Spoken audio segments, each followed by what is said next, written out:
وسیع میدان میں ہر طرف رنگ برنگے شامیانے، مختلف چیزوں کے ٹھیلے اور دکانیں لگی ہوئی تھی۔ آگے پیچھے کے سارے گاؤں والے اس میدان میں جمع ہو گئے تھے۔ سب خوشی خوشی ثقافتی اور روایتی کھیل تماشوں کو دیکھنے میں مگن تھے۔ ایک طرف زور زور سے ڈول بج رہا تھا، لوگوں کی اکثریت وہاں جمع ہو رہی تھی۔ ایک طرف ایک بڑی بوری میں ریت بھر کے کھڑی کی ہوئی تھی، اس کے اوپر نشانہ بازی کے لیے نشان بنے ہوئے تھے۔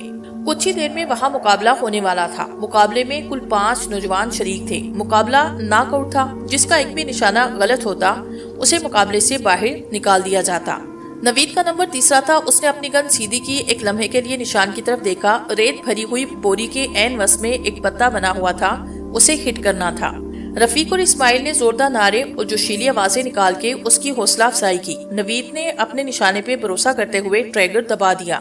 اگلے ہی لمحے پتے کے وسط میں سوراخ ہو چکا تھا۔ اس سے پہلے دونوں نشانہ بازوں کی گولی نشان کو لگی ضرور تھی، مگر عین وسط میں نہیں۔ نوید کے بعد باقی 2 امیدواروں نے بھی نشانہ لگایا، مگر دونوں ہی نشان کو ہٹ نہ کر سکے۔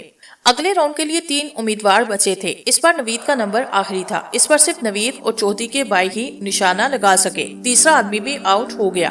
چودھری کے بھائی نے چیلنج کرتی ہوئی نظروں سے نوید کی طرف دیکھا۔ دیکھیں گے ہیرو، چک 42 والوں میں کتنا دم ہے۔ نوید کو بڑا برا لگا۔ جیتے گا تو انشاءاللہ 42 ہی، مگر تمہیں ہرا کے۔ چودھری کا بھائی تلملا کے رہ گیا۔ نوید کا نمبر تیسرا تھا۔ اس نے اپنی گن سیدھی کی، ایک لمحے کے لیے نشان کی طرف دیکھا۔ ریت بری ہوئی بوری کے عین وسط میں ایک پتا بنا ہوا تھا، اسے ہٹ کرنا تھا۔ رفیق اور اسماعیل نے زوردار نعرے اور جوشیلے آوازیں نکال کے اس کی حوصلہ افزائی کی۔ نوید نے اپنے نشانے پہ بھروسہ کرتے ہوئے ٹریگر دبایا۔ اگلے ہی لمحے پتے کے وسط میں سوراخ ہو چکا تھا۔ اس سے پہلے دونوں نشانہ بازوں کی گولی نشان کو لگی ضرور تھی، مگر عین وسط میں نہیں۔ نوید کے بعد باقی 2 امیدواروں نے بھی نشانہ لگایا، مگر دونوں ہی نشان کو ہٹ نہ کر سکے۔ اگلے راؤنڈ کے لیے 3 امیدوار بچے تھے۔ اس پر نوید کا نمبر آخری تھا۔ اس پر صرف نوید اور چودھری کے بھائی ہی نشانہ لگا سکے۔ تیسرا آدمی بھی آؤٹ ہو گیا۔ چودھری کے بھائی نے چیلنج کرتی ہوئی نظروں سے نوید کی طرف دیکھا۔ دیکھیں گے ہیرو، چک 42 والوں میں کتنا دم ہے۔ نوید کو کافی برا لگا۔ جیتے گا تو انشاءاللہ 42 ہی، مگر تمہیں ہرا کے۔ چودھری کا بھائی تلملا کے رہ گیا۔ مصنف نے 15 منٹ کے وقفے کا اعلان کیا۔ شاید وہ لوگوں کے شوق میں مزید ہوا دینا چاہتا تھا۔ رفیق اور اسماعیل شور مچاتے ہوئے اس کے قریب آئے۔ انہوں نے نوید کو اچھے سے گلے لگا کے بھیجا، اس کی پشت تھپکی۔ او یار، تو شہزادہ ہے، بس ایک آخری بار ہے، پھر ہم تجھے کندھے پہ اٹھا کے لے جائیں گے۔ یار، ہمارے گاؤں کا نام اونچا ہو جائے گا تو ہمارے گاؤں کا جومر بن جائے گا۔ نوید مسکراتا رہا۔ 15 منٹ کے بعد پھر مقابلے کے لیے پکارا گیا۔ دونوں گاؤں والے اپنے اپنے امیدوار کی حوصلہ افزائی کر رہے تھے۔ ایک شور بپا تھا۔ پہلے چودھری کے بھائی کی باری تھی۔ اس کا نشانہ بہت پختہ تھا، اس نے نشان کو ہٹ کیا۔ نوید کا نشانہ بھی ٹھیک نشان پہ لگا۔ مصنف نے فیصلہ کیا کہ اس وقت تک دونوں نشانہ باز نشانہ لگاتے رہیں گے جب تک ان میں سے کسی ایک کا نشانہ چوک نہ جائے۔ نشانہ بازی پھر شروع ہوئی۔ نوید کے دوست سب سے زیادہ شور کر رہے تھے۔ باری باری دونوں نشانہ لگا رہے تھے۔ ہر بار نشانہ بالکل درست ہو رہا تھا۔ تیسری بار چودھری کے بھائی کا نشانہ پتے کے کنارے پہ لگا۔ وہ دباؤ میں آ رہا تھا۔ نوید کے چہرے پہ سنجیدگی تھی۔ اس کا ایک بھی نشانہ اپنی جگہ سے چوکا نہیں۔ منتصب نے نشانہ بدلا۔ نئے نشان پہ پہلا نشانہ چودھری کے بھائی کو لگانا تھا۔ لوگوں کے شور اور دباؤ کی وجہ سے اس کا نشانہ چوک گیا اور گولی نشان کے بجائے بوری میں جا گھسی۔ نوید کے گاؤں والوں نے شور مچایا تو چودھری کا گاؤں خاموش ہو گیا۔ اب نوید فاتح تھا، مگر پھر بھی اس نے اگلے نشان پہ گولی چلائی۔ اس بار بھی نشانہ ٹھیک اپنی جگہ پہ لگا۔ گاؤں والوں نے اسے کندھوں پہ اٹھایا۔ رفیق بھاگا ہوا چودھری کے بھائی کے پاس گیا۔ نوید نے اسے روکنے کی کوشش کی، مگر وہ جوش میں بھرا ہوا چلا گیا۔ گاؤں والے نوید کے حق میں نعرے لگا رہے تھے۔ کچھ نوجوانوں نے بھنگڑا ڈالنا شروع کیا۔ ڈول والا بھی پورے جوش سے ان کا ساتھ دے رہا تھا۔ نوید کا پورا گاؤں یوں شادماں تھا جیسے انہیں بہت بڑی دولت مل گئی ہو۔ دیکھا میں نے چودھری کے بھائی کی کتنی مٹی پلید کی۔ رفیق تھوڑی دیر بعد ان کے پاس آیا۔ سب کے چہرے جیت کی خوشی میں گلنار ہو رہے تھے۔ اور تم دونوں یہاں ہو، وہاں میرا پانی کون لگا رہا ہے؟ نوید کو ایک دم فکر لاحق ہوئی۔ یار تو فکر نہ کر، ہم نے ایک بندہ اجرت پہ اس کام کے لیے بلایا ہوا ہے، یہ لے تو میٹھا کر۔ اسماعیل نے مٹھائی نوید کے منہ میں ڈالتے ہوئے کہا، اب کل گھڑ سواری کا مقابلہ ہے، ابھی تو چل کے گھر میں آرام کر، یہ بھی پتہ چل جائے گا کہ اس علاقے کا سب سے بڑا گھڑ سوار کون ہے۔ کل لالے کا بھی امتحان ہے، 2 ہفتوں سے اس کی اتنی خدمت کرتے رہے، اب دیکھیں گے کہ وہ کیا کرتا ہے۔ رفیق نے اسے لوگوں کے کندھوں سے اترنے میں مدد دیتے ہوئے کہا۔